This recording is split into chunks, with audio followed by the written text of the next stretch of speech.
Anna, what's the best advice you ever got?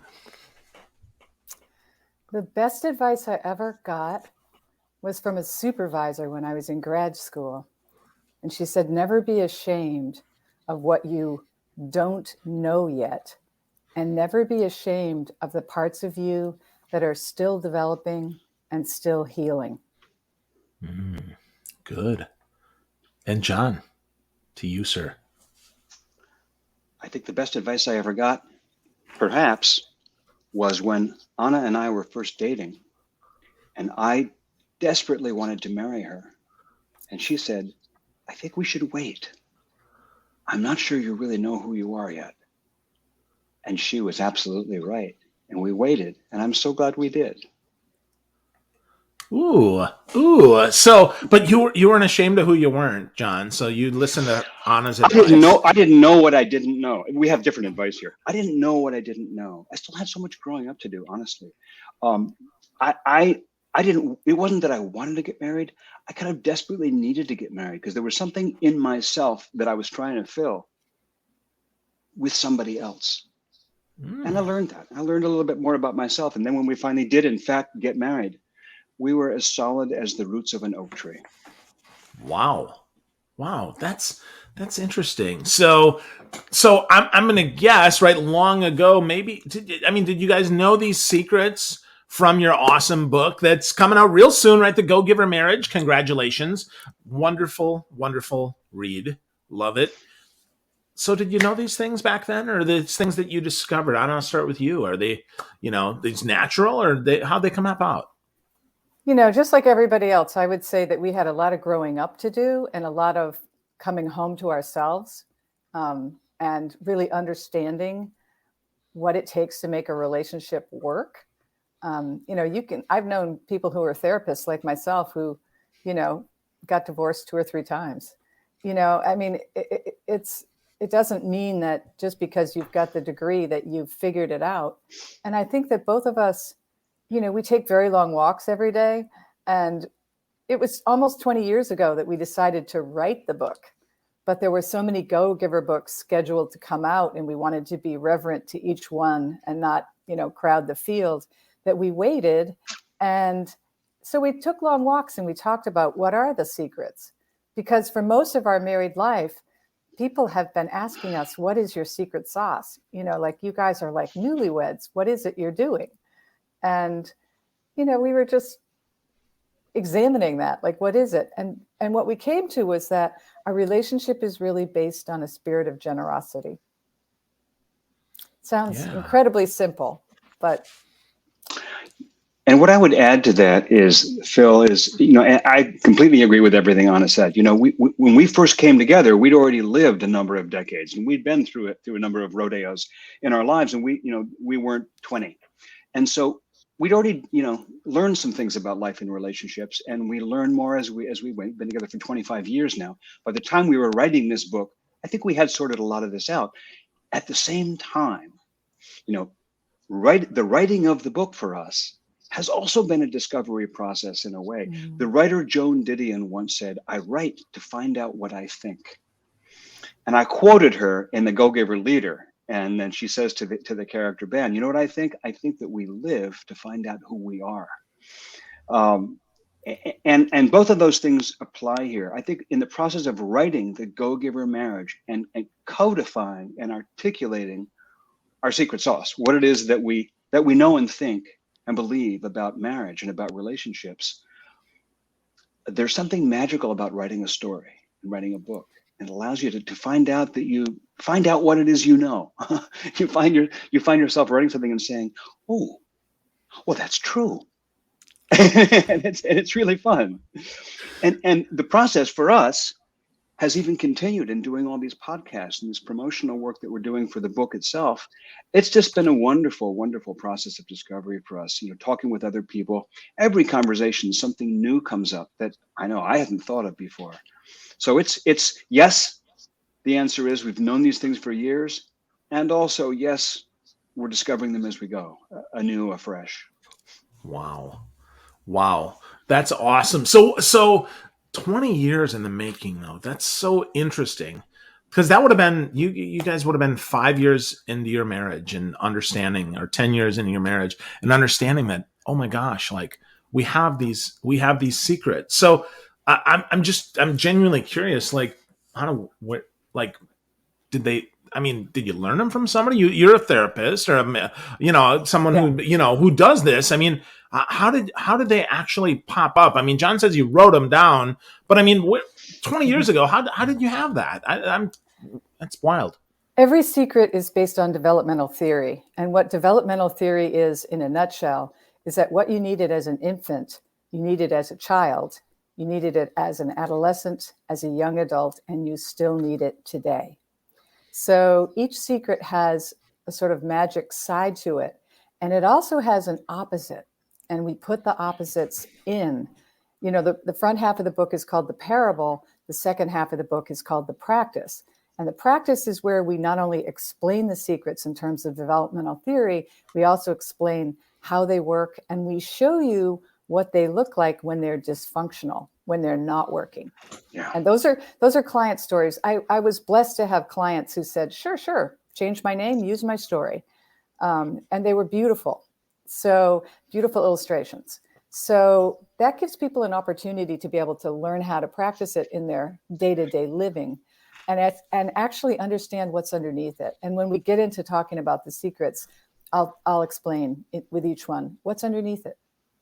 And I'll add to that, the secrets really have, each secret, we call them 5 secrets, and they really are simply 5 practical, accessible, simple ways of behaving every day.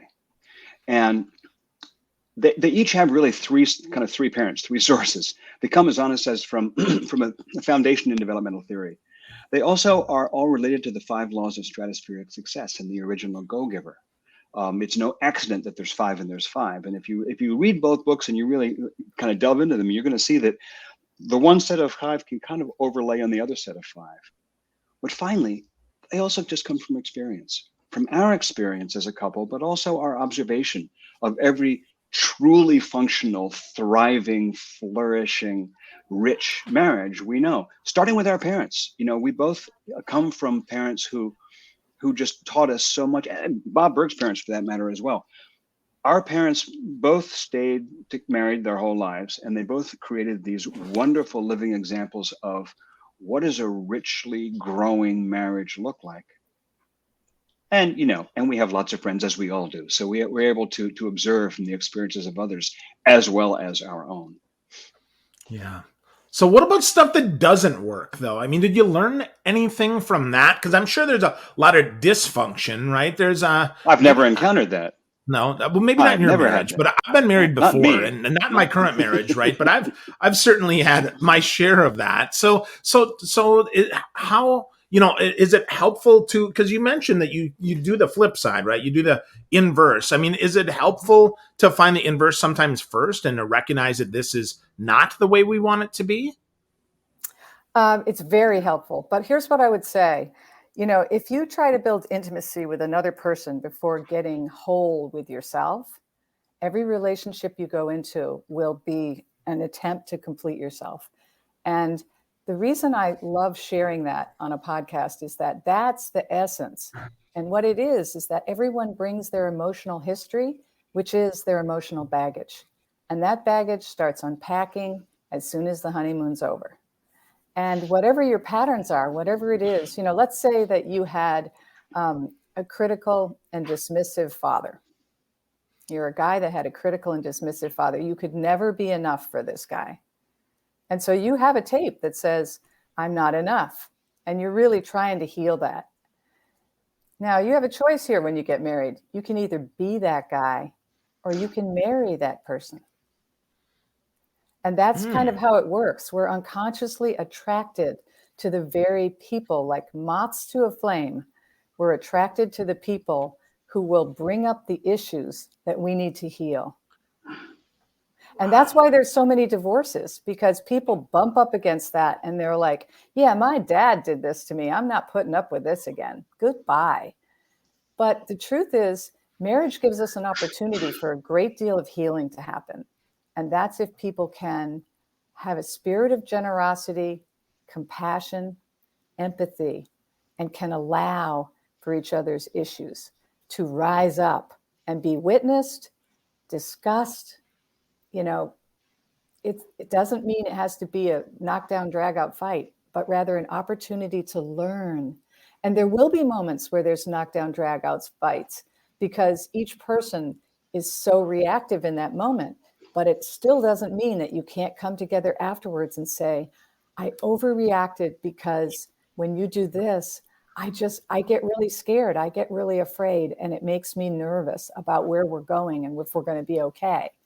And, now you're putting it in a frame that someone can receive. So, yeah. That's so interesting and so helpful. So with that, you that's the second time you've mentioned generosity. I think it's important that, in the Go Giver Marriage, I feel that generosity throughout the book and very strongly. But can you define that for us, John? Maybe you can define generosity as you see it from Anna, and what, how that played through the book, because I think that is important. Yeah, sure. I mean, it's the heart of the original Go Giver. It's the heart of all the Go Giver books. The principle behind the Go Giver books, codified as Pindar's principle, is the more you give, the more you have. And it flies in the face of mathematical logic, the laws of traditional economics, the dismal science, because those laws say the more you give away, the less you got. If I give you my toys, then I don't have my toys anymore. You have them. Not fair. Wah. But in the interactions of mature human beings, it's not that way. The more attention I give you, the more care, the more love, the more compassion, the more kindness, the more, of any human qualities that I give you, it doesn't subtract from me, it enriches me. We all end up richer. It creates a rising tide that raises all the boats. So that's the heart of the Go Giver books, that living with generosity is not only a noble and an altruistic way to live, it's pragmatic. It's a way to enrich your own experience, your own life as well. Obviously, in the original Go Giver book, we put that primarily in a business context. Here, we're looking at it through the lens of relationships. But you could see the seed of that in the original Go Giver book. It was where there was a scene between Joe and his wife, and where he really started to get the principle. And flip that around, we've had plenty of people look at the Go Giver Marriage and say, I could use these principles in my office with my colleagues. And they're absolutely right. So it's the heart of the Go Giver, the 5 secrets, is each of them is about generosity. They're all about ways of being generous with your spouse, and ultimately also being generous with yourself. That's wild, right? Being generous with ourselves, being patient with ourselves. I mean, when we think about relationships, I think we miss that so often, right? I give all, and then I'm empty, and then I'm looking around like, what the heck happened here? I think that's really interesting, John. That's good. So it happens all the time. Yeah, and giving isn't an opportunity to be a doormat or a martyr. Right. Yeah. No, absolutely. Yeah. Good thought there. So let's. Oh, go ahead, John. Go. I was going to add to that and say it's not a sacrifice in the sense of giving up. It's an act of devotion in the sense of giving toward. Wow. That's very thought provoking. That's very interesting and really something to sit with as we think about that. Wow. So with that, let's talk about giving, right? Let's go a little bit deeper in the book here. The 5 secrets, right, are awesome. It's interesting, right, that they're not secrets. Once you read them, you're like, oh, okay, yeah, like I got this. But I think they're often misused. So let's each of you can unpack, one. And let's talk about each of those. So, Anna, you want to start with your favorite one there that we talked about? Well, I always say there's not a favorite because we have 5 kids, and there definitely is not a favorite. They're all different. They're all different, and they all have a unique way of interacting in the marriage. So, but this is a favorite for a very, primary reason. It is it is the basis of primary narcissism, which is the developmental stage that is present when you're an infant and a young developing toddler. You're just developing your sense of self. And so you are completely dependent on your environment to tell you who you are. And that's just so, that's so unique and important. I mean, there's nothing more powerful than being a baby and having an adult looking down into your face, cooing at you and, blowing kisses on your belly and telling you you're an incredible baby, and just loving on you. The truth is, when we're children, we really need that encouragement and appreciation. We need someone who's constantly telling us what a great kid we are and what we're doing and how smart we are and all those things. We need it as an adult as well. And we need it more desperately than any of us want to acknowledge. The need to be witnessed is, in my view, the most primary need that we have. The need to be seen, listened to, understood, and seen in every possible way. So the first secret is the secret to appreciate.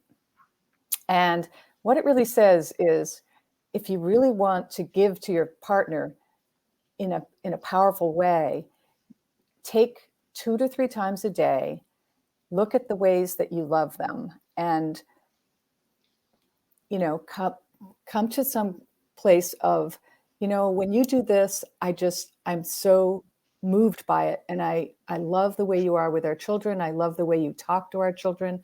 I love the way our children, listen to you. And I just want you to know you're such a great father. I recently had a client do this. And, it was that he had taken all the kids Christmas shopping and he had helped them wrap their presents and taken them out for ice cream. And, she had a screamingly difficult week. And she was so fried, and it was Friday night. And on Saturday morning, she took her opportunity to say, you're just a hero to me. I mean, I don't even know how to say it. I just feel so blessed that you're the father of our kids. And, he was kind of speechless. She said he was just so blown back in his chair. And he said, thank you. Like, there's nothing I want more than to be a good father. That's just one opportunity. It takes only 3 minutes a day to take 3 times a day to really authentically appreciate your partner. And yet those opportunities go by and we just ignore them. We're so busy with, our work, the kids, paying the bills, cleaning the house, making dinner, whatever it is. We're not taking the moments that we could. I think that even as a mother, and I always apply this to parenting because I care deeply about it and I want to write about it. I'm currently researching and talking to people from all over the country and the world about how they parent. Because I think that kids so profoundly need this. If you want to have a really healthy, well-adjusted teenage daughter who knows how to say goodbye to her first bad boyfriend, then build her self-esteem the entire way up. Because when she gets to be 16, she may be a pain in your butt, but she's also going to be the person that says to him, not putting up with this. Yeah. Wow, that's good. So 2 to 3 times a day, just a couple minutes there. I mean, pragmatically, do we put that on our calendar? I mean, how do we actually execute that, Anna? Because to your point, right? We blow past it. We get really busy. I mean, do you recommend that, or is that kind of cheesy? I mean, I don't know. I'm genuinely curious because I don't see. I certainly try to do that, but I know that I'd probably miss. So, I mean, is that okay? Or is that like something we have to commit to memory in 9, 12, and 7 or something? I think we all miss. I think that it's and let me tell you about the opposite, then you'll understand. Because neurologically, you're burning a groove in your brain. You can either go one way or the other. So which way do you want to go is really the decision. So the opposite of appreciate is to criticize. And straight out of grad school, I trained with a phenomenal therapist who was trained by John Gottman. And criticism is what John Gottman calls one of the 4 horsemen of the apocalypse, meaning criticism, if it's continual in a marriage, will lead to a divorce. there's 4 elements that will absolutely lead to divorces, and criticism is a primary one. I mean, it's so present in so many ways. People are passive aggressive with their criticism. They're constantly making little innuendos. Well, you could have picked up your socks. I mean, come on. It's like, it's constant. People get into the constant little ragging on their partner because they think it's going to change their behavior. It doesn't change their behavior. It only makes them feel worse about themselves and worse about you. And the question is, do you want to be a person who has a hands on your hips stance? Or do you want to be that person who really decides to burn a new groove in your brain? Because neurologically, you're going to go one way or the other. And it's really important to, I find that when people practice it, and, we have people holding each other accountable who are best friends. We have people who are in men's groups, women's groups, and in coaching.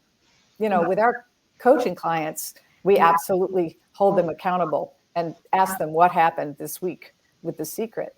So, I think it's just about making it a priority. And if you need to set an alarm, I don't think there's anything wrong with that.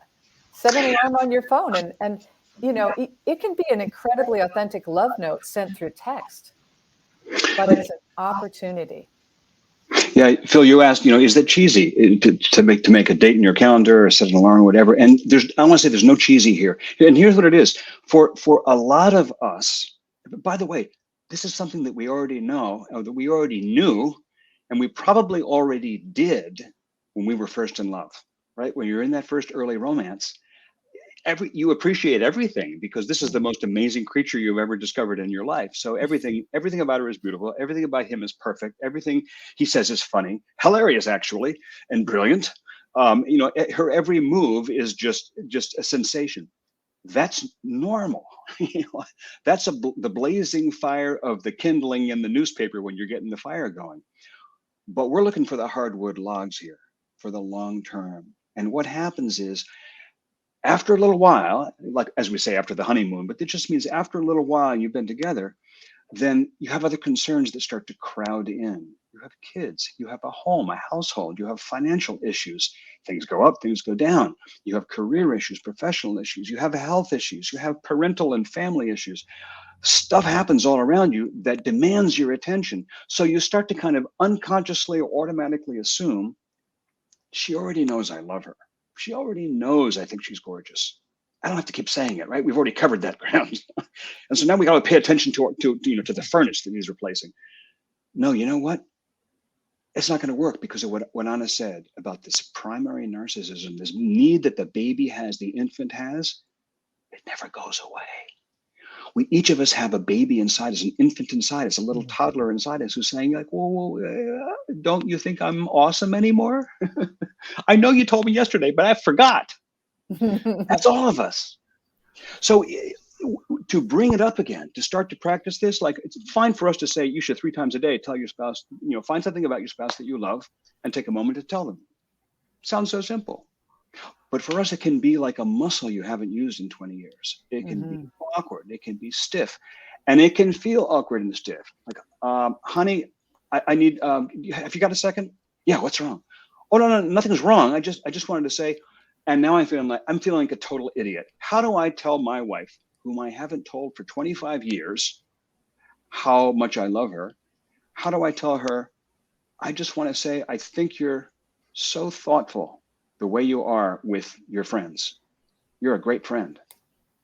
And she's like, yeah, is the furnace not okay? Or like, this is a weird conversation. It can be. And you know what? That's fine.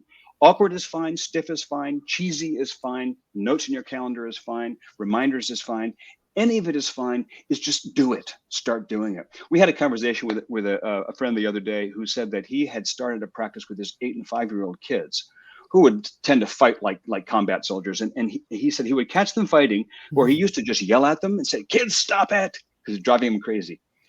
Instead, he said, I would separate them and say, okay, right now, don't even think about it. Right now, each of you say 3 nice things about the other one. And he said, the kid would go, well, he's good at math. He likes dinosaurs. And, and he said, it was grudging. It was rote. There was no feeling in it at all, but they weren't fighting anymore, and it stopped. And it works because, like Anna said, you're burning a neurological groove. You always are. You're building the habit, and it's going to go to the right or to the left, one way or the other. If you start looking for things to praise and appreciate and single out that you love, you're shutting down the criticism faucet because you got one pipe. And I'm going to add one more story that I think really is just so fun. I have a client that has been married for 30 years. He calls himself the husband who's asleep at the wheel. I mean, he says, I don't know, my wife is great. I can't think of anything to say, So I really probed with him. He had to come back with homework, like find things that he really liked. So he came back really triumphant one day and he said, my wife, she makes these cakes all the time. And I know she makes them because she knows I love them. And he said, so I stopped her in the kitchen. She was frosting a cake. And, we're just talking little square sheet pan cakes, nothing special, just not layer cakes or special things, but cakes. And it was a carrot pineapple cake. And he goes, that's my favorite. And he said, he pulled her close to him and he said, I never tell you this. And I'm such a dumb idiot for not ever telling you this. But I really want you to know, I know you make these cakes all the time because I love them. And I probably shouldn't eat as many slices as I do, but I love them. And I just want you to know, I love that you make these cakes and I love that you make them for me. And I just want you to know, I love you. And he said she just was floored. And she gave him a big hug and she said, don't worry, baby, I'm going to make you cakes until you drop. And he said the rest of the day was like the most pleasant, sweet day. He said she was kind of humming and she was like on air because he had taken that moment. He said he was shocked by how powerful it was between them. She said she took 2 opportunities later in the day to hug him, which he said spontaneous hugs are not something after 30 years that they're doing as much. And he said, I didn't realize how much I need them. Wow. Yeah. That's awesome. I want some pineapple carrot cheese cake now. So that too. we'll get the recipe afterwards. So that's fantastic. I mean, that is so simple. I mean, as I'm listening, right, I'm kind of also looking at the clock like, wow, that's like 37 seconds, 38 seconds. That's not difficult. Yes. That's something we do have time for. That is something we can make time for. And I love that throughout, in the book at the end there, you make it so practical for us. Anna, that is so wonderful because John, that I love your stories, man. I've read every Go Giver. I love them all. As I've told you many times, man, Go Giver Leader always makes me cry every time I read it because it's just so good. But this one, it's got the best of you. And then your wonderful wife, we get to bring in some practicality there and say, oh boy, how do we do this in actual work? And I just love that. I just want to say, folks that are thinking, boy, relationships, right? Lasting stuff. I would bet this could probably work in the workplace. I mean, you don't tell somebody necessarily, you nice butt, but you probably do mention something that they do, right? That's good, and be specific about that because we often do criticize. We often are critical. And sometimes even of ourselves, right? That's the other thing. I mean, John, you mentioned that early on that we have to be generous with yourself. Yeah.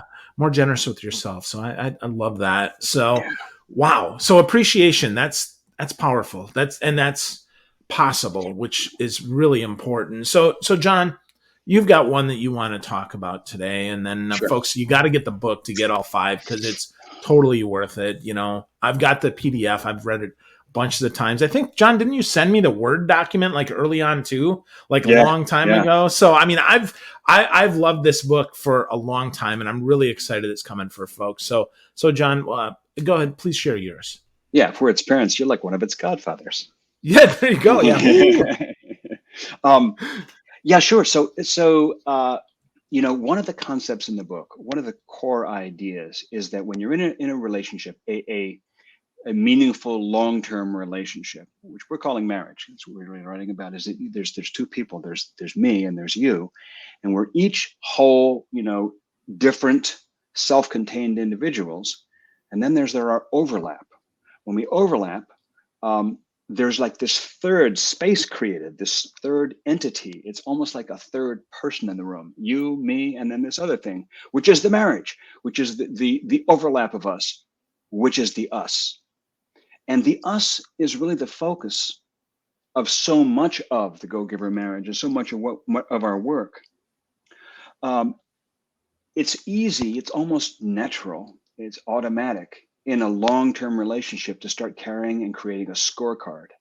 And the scorecard is about what's fair, who did the dishes how many times this week, who's held up what end of the chore burden, who gets to complain. You each get 5 minutes, we each get 15 minutes, we each get an hour, whatever it is. So this scorecard is like, you did this, it means I get to do that. It's death to a relationship, because what the scorecard does is the moment you're keeping score, you withdraw from the us. The moment you keep score, you're separating into you and me, and there is no more overlap. There is no more us. And when you do that, you're starving the us. The us is an entity that is always either growing or shrinking. You're either feeding it or you're starving it. It never stays the same. There is no stationary about this us.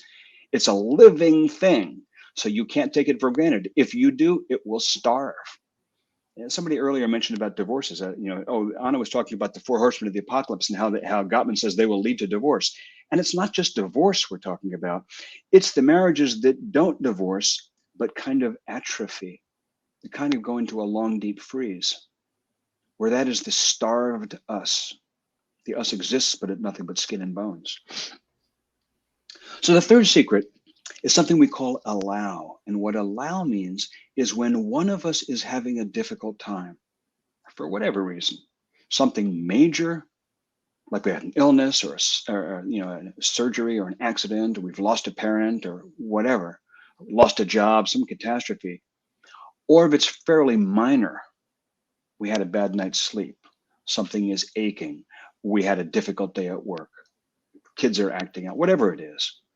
When one of us is having a difficult time, the other one of us is called to give us some space. Allowing is about giving your partner a little extra care and attention, or a little bit of extra room, a little extra time, a little extra space. It's having empathy. It's giving your partner the benefit of the doubt. If they're cranky, instead of assuming it's about me and getting defensive, because when you get defensive, you automatically separate. That's what defensiveness does. It's just the same thing as getting aggressive. You separate either way. Instead of getting defensive, become compassionate, become empathetic. I don't know why she's upset. In fact, I have no idea. But instead of assuming that it's about me, I'm going to assume that it's something that's making her feel bad. And what she needs me to be right now is just here, listening, hovering in the background, doing the dishes, taking out the trash, taking the kids out for half an hour, whatever it is she needs. If I can, I just want to provide that, if that's possible for me to do. Because I'm going to allow her to be in the space that she is. Allowing means allowing your spouse or your partner to be who they are, how they are in this moment, instead of trying to change them. And Anna alluded to this earlier. What we tend to do when conflict arises is to try to change the other person, make them more like us. It's a shock when you've been dating for a while and you're in the flurry of romance, and all of a sudden you discover one night that your partner doesn't want to watch the movie you want to watch. They like a different kind of movie than you. Like, what? That's not possible. The same person. We all love the same movies, right? Both of us.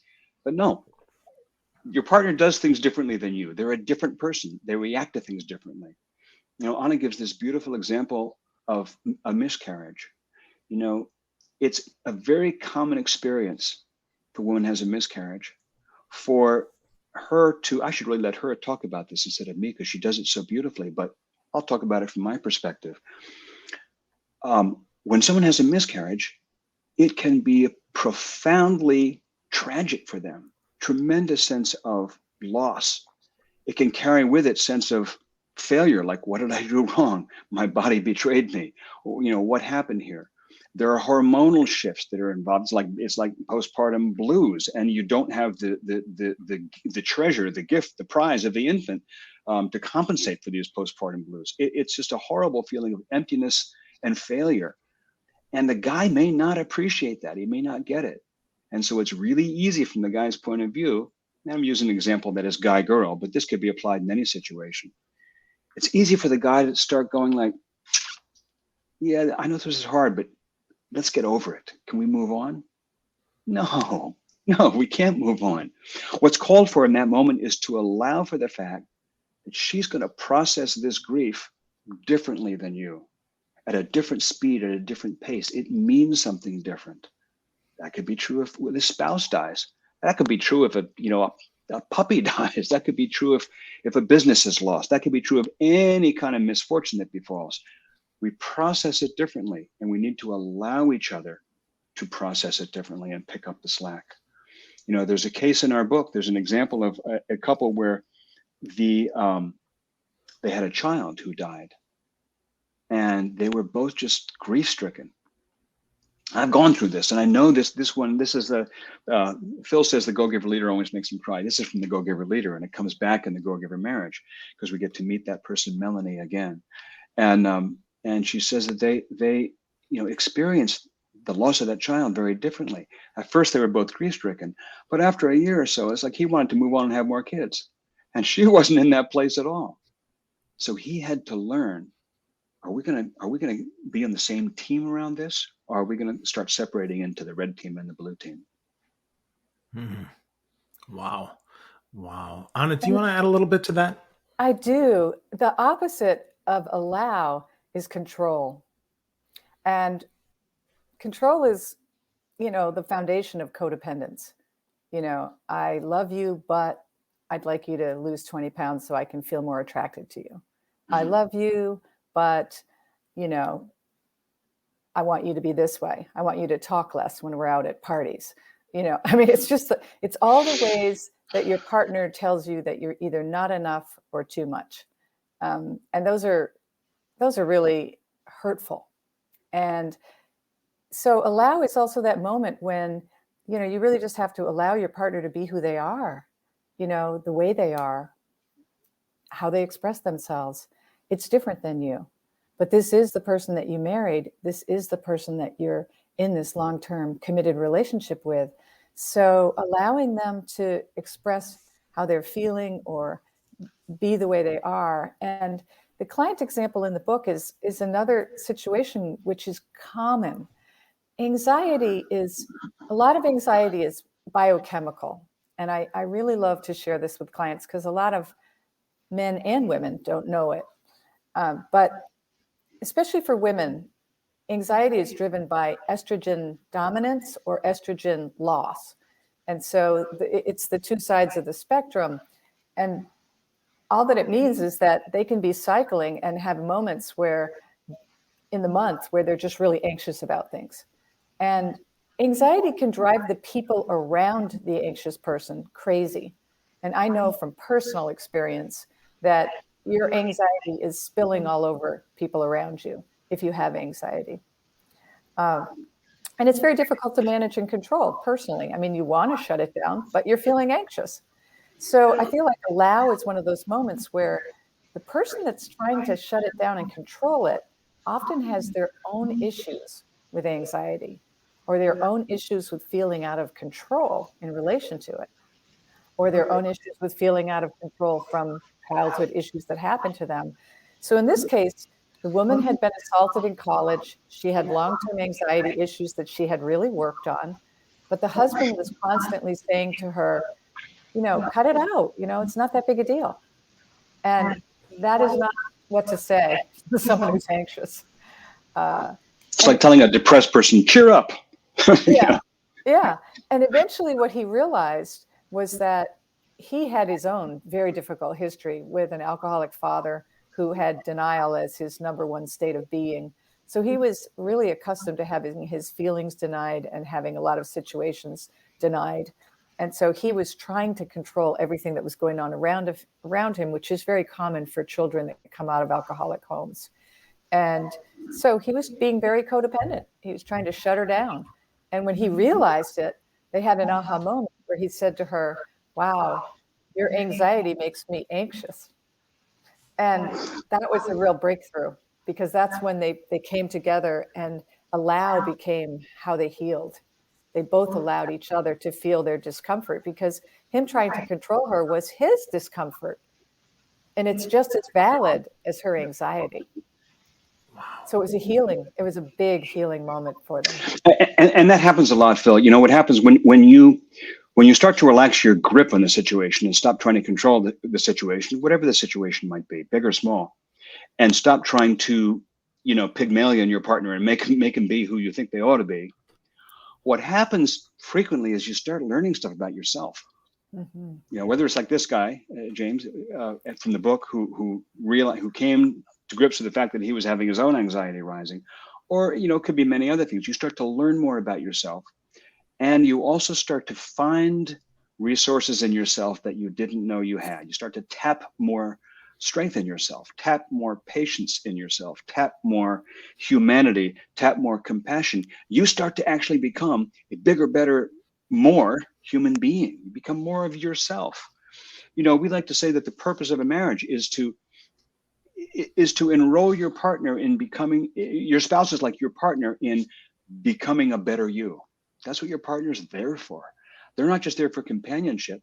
They're there to be a platform, like a launching pad for you to just blossom and be an even bigger you. It's the opposite of being enemy combatants in two corners of a ring, right? Which is how it can devolve. No. We come together in the center, we're the us, and out of that us, we both grow into far better versions of ourselves. Wow. That's awesome. That's a great way to wrap it. It only happens if you allow. It only happens if you let go of trying to control the situation. Absolutely. And it's the reason we like to explain this secret on podcasts, is that it's easy. If you were just to say what the word is, it would just be so easy to misunderstand what it is. Yeah. And so that's also why we wrote the second half of the book, so that people could get a deeper dive into what it really means. Awesome. That's beautiful. So much there. Allow, be generous with yourself, appreciate, so many great secrets. The book is fantastic. It's the Go-Giver Marriage. You can get your pre-order at gogivermarriage.com. They've got some cool little extras you can get. You get a fireside chat with them, hosted by, cool enough, Dan Rockwell from Leadership Freak, which is nice, and a mini masterclass on diffusing tension and negotiating conflict and the mindset of lasting love. And if you get a whole bunch of them, hey, you got a copy. Look at you. That's awesome. Here's the audio visual. Very nice. I can't wait to get mine. Look at both of you. I'm so jealous. I wish I had a copy to hold up too, but I'm super excited for you both. Congratulations on a beautiful book. It's really wonderful. It's got so much great insight and so much that we can do. I love the story, like I said, and I love the practical stuff that we can put in place as well. So thank you both for sharing some of yourselves and your beautiful stories with me today. And for everybody listening, I hope you got something out of this and you get the secrets of lasting love. Go get a copy of Go-Giver Marriage and learn so you can have better relationships and maybe be a little more gentle with yourself. Thank you, my friends. I appreciate you.